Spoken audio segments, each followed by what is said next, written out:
Welcome to Pratap classes. दोस्तों, Pratap classes के YouTube channel पर आपका स्वागत है। तो आज संडे था और संडे के दिन आज एग्ज़ाम हुआ है वाहन चालक का, यानी कि ड्राइवर का एग्ज़ाम हो चुका है।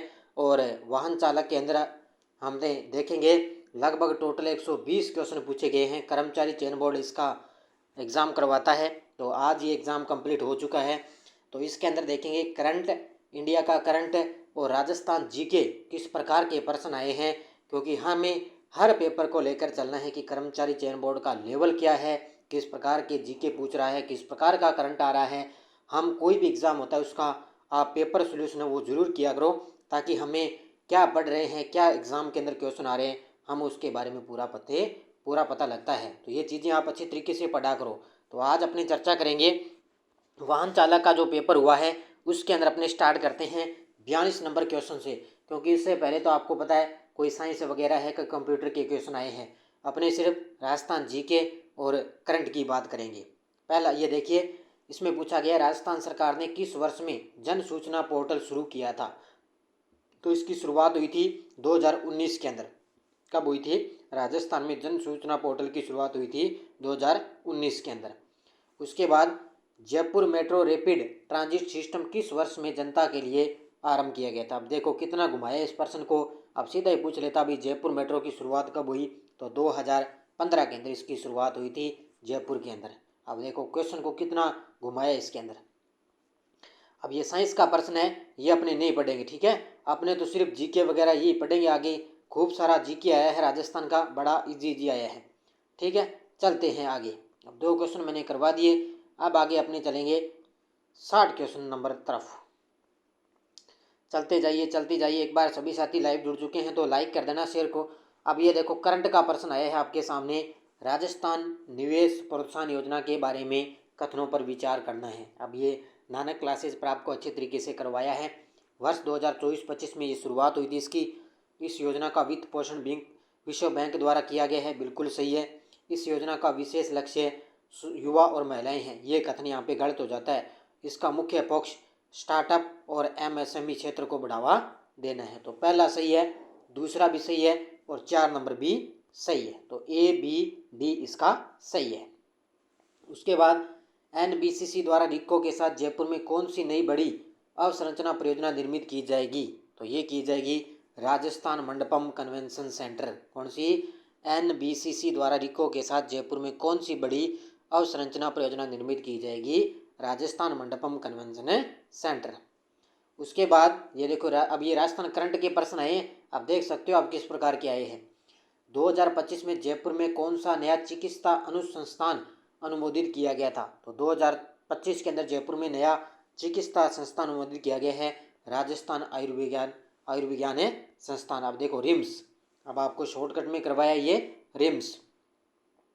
उसके बाद में मुख्य सचिव की शक्तियों और कार्यों के बारे में कथनों पर विचार कीजिए। अब ये राजस्थान की पॉलिटिकल के प्रश्न है। इसमें क्या होगा, मुख्य सचिव के बारे में पूछा है। तो वह राज्य के सभी मामलों के संबंध में मुख्यमंत्री का प्रधान सलाहकार होता है, बिल्कुल सही है। वह राज्य सचिवालय का प्रशासनिक होता है, बिल्कुल सही है। मंत्रिमंडल बैठकों के लिए एजेंडा प्रस्तावित नहीं करता है, यहाँ पे ये गलत हो जाएगा। वह राज्य सिविल सेवाओं के प्रमुख के रूप में भी कार्य करता है। तो पहला सही है, दूसरा भी सही है, तीसरा गलत हो जाएगा और चौथा सही है मुख्य सचिव के बारे में, क्योंकि हाल ही में अभी राजस्थान के नए मुख्य सचिव बने ना, वी श्रीनिवास, उनके बारे में ये। राजस्थान के राज्यपाल को कालक्रमानुसार व्यवस्थित करना भी। अब राजस्थान के राज्यपाल देखो कालक्रमानुसार पूछा है, तो सबसे पहले आएंगे अपने स्वाई मान सिंह द्वितीय।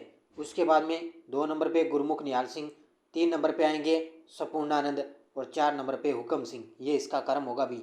अब मिलान कर लेना आप अच्छे तरीके से। नगरीय प्रशासन की सर्वोच्च इकाई कौन सी है? नगरीय प्रशासन की सर्वोच्च इकाई होती है नगर निगम। कौन सी होती है? नगर निगम। अब ये देखो, अब ये तो आपको बहुत बार क्वेश्चन करवाया है अलग अलग तरीके का। खेलो इंडिया राष्ट्रीय यूथ गेम 2025 के अंदर राजस्थान ने कुल कितने पदक जीते? तो खेलो इंडिया यूथ गेम के अंदर राजस्थान ने टोटल 60 पदक जीते हैं। ये क्वेश्चन तो आपको बहुत बार करवाया अच्छे तरीके से। 11वीं राजस्थान अंतर्राष्ट्रीय फिल्म फेस्टिवल रीफ किस स्थान पर आयोजित की गई थी? क्या गजब का प्रश्न आया भी। राजस्थान अंतर्राष्ट्रीय फिल्म फेस्टिवल का आयोजन हुआ था जोधपुर के अंदर। कहाँ पे हुआ था? जोधपुर के अंदर। राजस्थान राज्य की दूसरी लॉयन यानी कि शेर सफारी किस जिले में शुरू की गई है? तो राजस्थान की दूसरी लॉयन शेर सफारी कहाँ शुरू की गई थी? उदयपुर के अंदर। लगभग है ना, कर्मचारी चयन बोर्ड ने दिसंबर और फरवरी का करंट पूछा है। अब कल जो प्लाटून कमांडर का एग्जाम हुआ था उसके अंदर भी लगभग दिसंबर जनवरी का करंट आया था 2025-24 का, पीछे वाला एक साल का। और आज भी मुझे लग रहा है भी जनवरी फरवरी का करंट पूछा गया है। उसके बाद में देखो आगे चलते हैं अपने, ये कुछ मैथ के क्वेश्चन भी आपको देखने को मिलेंगे। अब आगे अपने राजस्थान जीके आएगा। अब देखो राजस्थान जी का, अब ये देखो करंट का इंडिया वाला। 71वें राष्ट्रीय फिल्म पुरस्कार 2025 समारोह में दादा साहब फाल्के पुरस्कार किसने जीता है? क्या बात है, अभी आपको मैं डेली क्लास करवाता हूँ सुबह पूरे फैक्ट के साथ। तो अब की बार मोहनलाल ने दादा साहब फाल्के पुरस्कार है मिला है, तो याद रखना इसको बढ़िया तरीके से। उसके बाद में देखो पेरिस ओलंपिक 2024 में रजत पदक विजेता किसने? अब देखो भारत ने टोटल 6 ही पदक जीते थे, जिसके अंदर 5 कांस्य पदक थे और 1 रजत पदक था। और वो किसने जीता? नीरज चोपड़ा ने जीता था। दिमाग लगाने की बस जरूरत नहीं है, सीधा उत्तर पड़ा इसका, नीरज चोपड़ा ने रजत पदक जीता था। भारत ने किस देश को पराजित करके आईसीसी पुरुष T20 विश्व कप 2024 जीता है? क्या गजब का प्रश्न, आपने देखा होगा आईसीसी पुरुष T20 विश्व कप हुआ और भारत ने किसको हराया? दक्षिण अफ्रीका को हराया था। किसको? दक्षिण अफ्रीका को। भारत की जनगणना 2011 के अनुसार राजस्थान का लिंगानुपात क्या है? अब राजस्थान जीके के क्वेश्चन आने लगे हैं, तो राजस्थान का लिंगानुपात कितना है? 928। कितना? 928। राजस्थान में किस जिले का वन क्षेत्र अधिकतम है? अब देखो कल ही आपको शिव सर के द्वारा जो 18वीं वन रिपोर्ट के माध्यम से वो करवाई गई थी, उसमें बताया गया था, तो सबसे ज़्यादा वन क्षेत्र किसका है? उदयपुर जिले का। किसका है? उदयपुर का। कौन सी अरावली पर्वतमाला की सबसे ऊंची चोटी है? तो कौन सी है? गुरु शिखर। कौन सी है? अरावली पर्वतमाला की सबसे ऊंची चोटी कौन सी है? गुरु शिखर। बड़े इजी प्रश्न है राजस्थान जी के। तो सिल्लीसेट झील राजस्थान के किस जिले में? अब देखो ये थोड़ी सी मिस्टेक हुई है, सिल्लीसेट झील है ये है कहाँ पे? अलवर के अंदर है सिल्लीसेट झील। राजस्थान के कितने कृषि जलवायु क्षेत्रों में विभाजित है? तो 10 खंडों में बांटा गया है। राजस्थान के जो 10 कृषि जलवायु खंड है उनको 10 भागों में बांटा गया है। अब देखो सुमेलित करना है।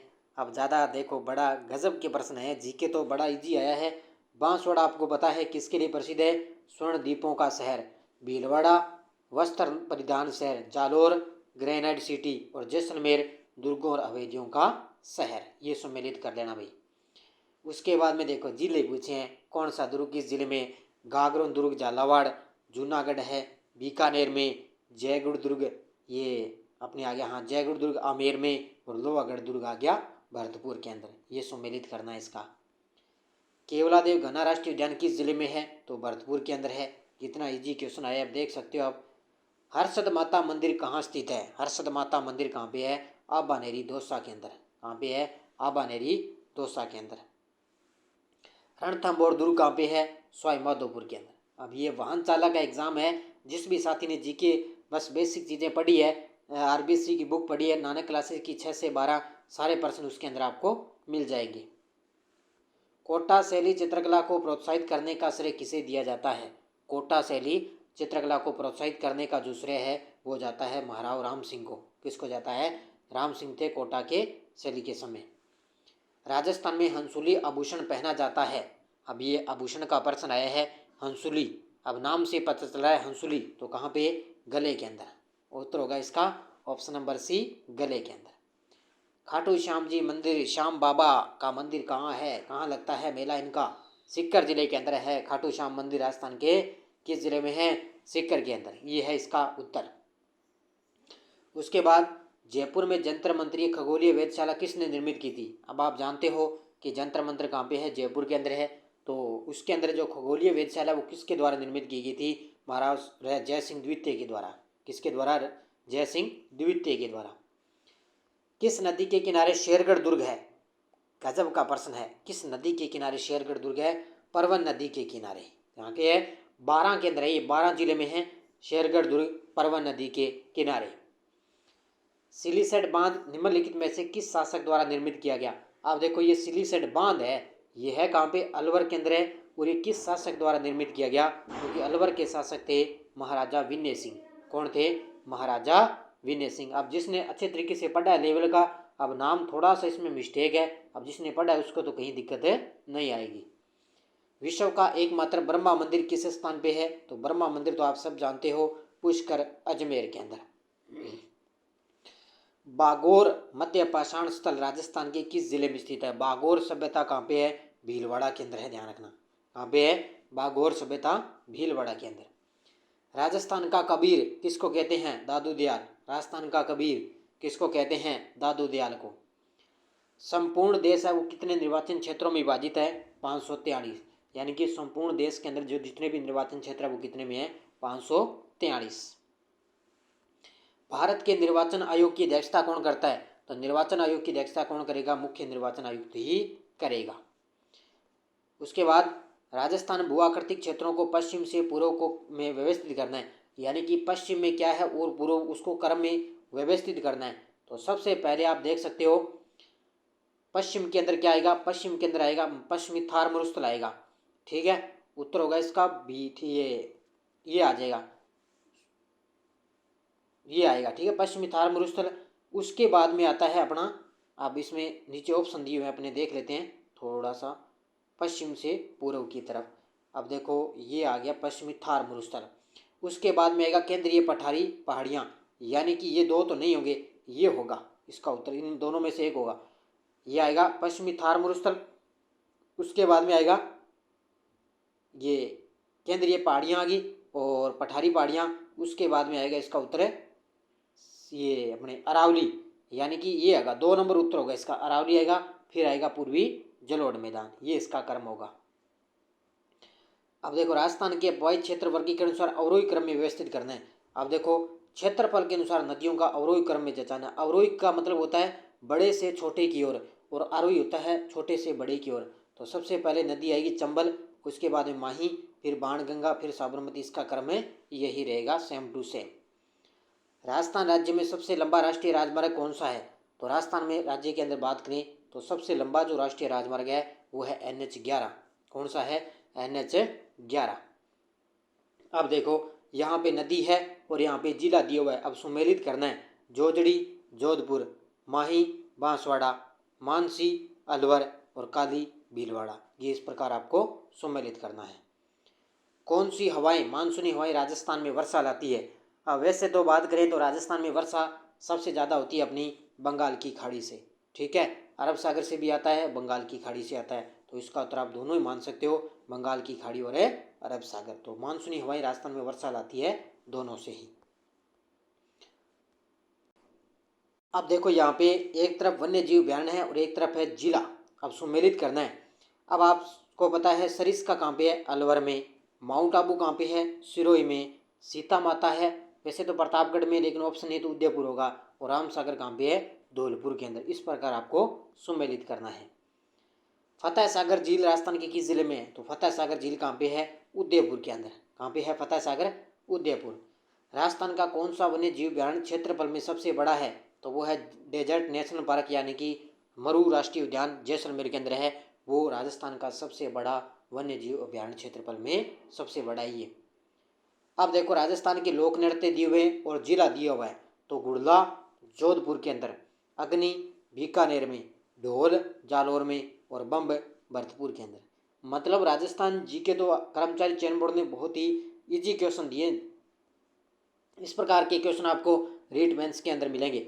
2.5 दिन का झोंपड़ा किस जिले में है? अजमेर के अंदर। 2.5 दिन का झोंपड़ा अजमेर। श्रीधर व्यास द्वारा लिखित काव्य कृति का नाम क्या है? श्रीधर व्यास द्वारा लिखित काव्य कृति का नाम है रणमल छंद। क्या है? रणमल छंद। किसकी है? श्रीधर व्यास की। बातारी फुलवारी के लेखक कौन है? विजयदान देथा। तो ये आप सब जानते हो, बातारी फुलवारी के लेखक कौन है? विजयदान देथा। राजस्थान का कौन सा प्रसिद्ध नृत्य 2010 में यूनेस्को सूची में सम्मिलित किया गया था? वो है कालबेलिया। कौन सा है? 2010 के अंदर इसको यूनेस्को सूची में शामिल किया गया था, वो है कालबेलिया नृत्य।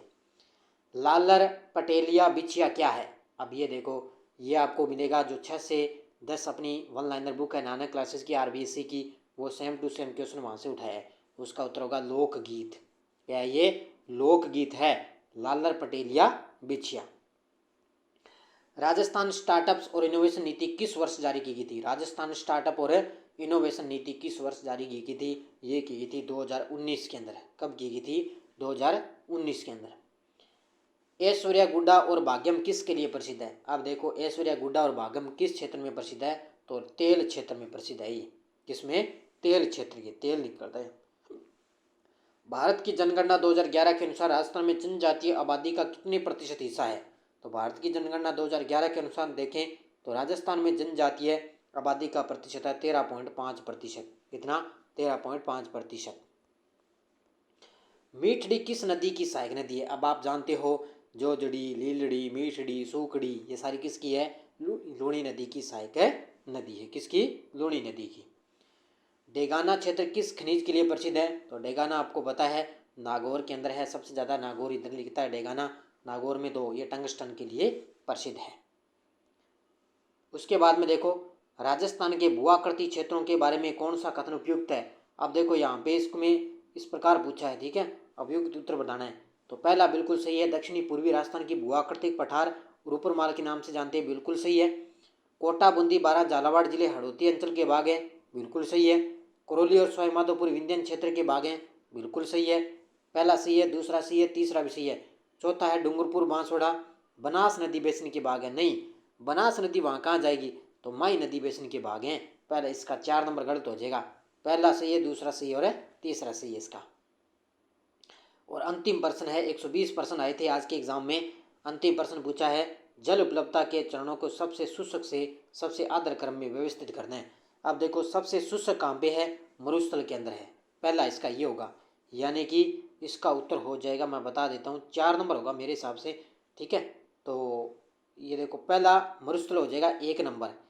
उसके बाद में आता है अपना शुष्क से आर्द्र की तरफ जाना है तो 2 नंबर आएगा डी, ये भी नहीं होगा, तो ए होगा और सी होगा। अरावली उच्च भूमि आ गया 2 नंबर पे ए, और आर्द्र वाला पूर्वी नदी मैदान, ये तो ज़्यादा हो गया ना, तो ये होगा 2 नंबर पे अरावली उच्च भूमि, और 3 नंबर पे आएगा ये, और 4 नंबर पे आएगा ये। तो नहरों के साथ चाहिए इनको सुमेलित आपको करना है, ठीक है, यानी कि शुष्क से सबसे आर्द्र की तरफ। तो ये लगभग आज के पेपर में 120 प्रश्न आए हैं, क्योंकि ड्राइवर वाहन चालक का अब इसमें देखें, अगर मिनिमम देखें तो राजस्थान जीके तो मतलब नॉर्मल है, बेसिक चीज़ें आपको लिए पूछी गई राजस्थान जीके की, ज़्यादा गहराई से क्वेश्चन नहीं आए हैं, और करंट भी ज़्यादा गहराई से प्रश्न आए नहीं है, क्योंकि लगभग 6 से 7 परसेंट तो राजस्थान करंट आया है, और लगभग 3 से 4 परसेंट है इंडिया और वर्ल्ड का करंट आपसे पूछा गया है। तो अच्छे तरीके से ये आज की का जो वाहन चालक का एग्ज़ाम हुआ है उसका मैंने आपको जीके वगैरह और करंट का मैंने आपको अच्छे तरीके से मैटर बता दिया। कोई भी एग्ज़ाम होता है ना, उसमें देखा करो किस प्रकार करंट आया है, किस प्रकार जीके आ रहा है, आरपीएससी किस प्रकार जीके पूछ रही है, ये कर्मचारी चयन बोर्ड करंट जीके कैसे आ रहा है, ये चीज़ें आप देखा करो ताकि अपने को पता लगे। तो ये आज का था पेपर, सभी साथी करेंगे वीडियो को जाते जाते लाइक शेयर। धन्यवाद। जय हिंद, जय भारत, जय राजस्थान।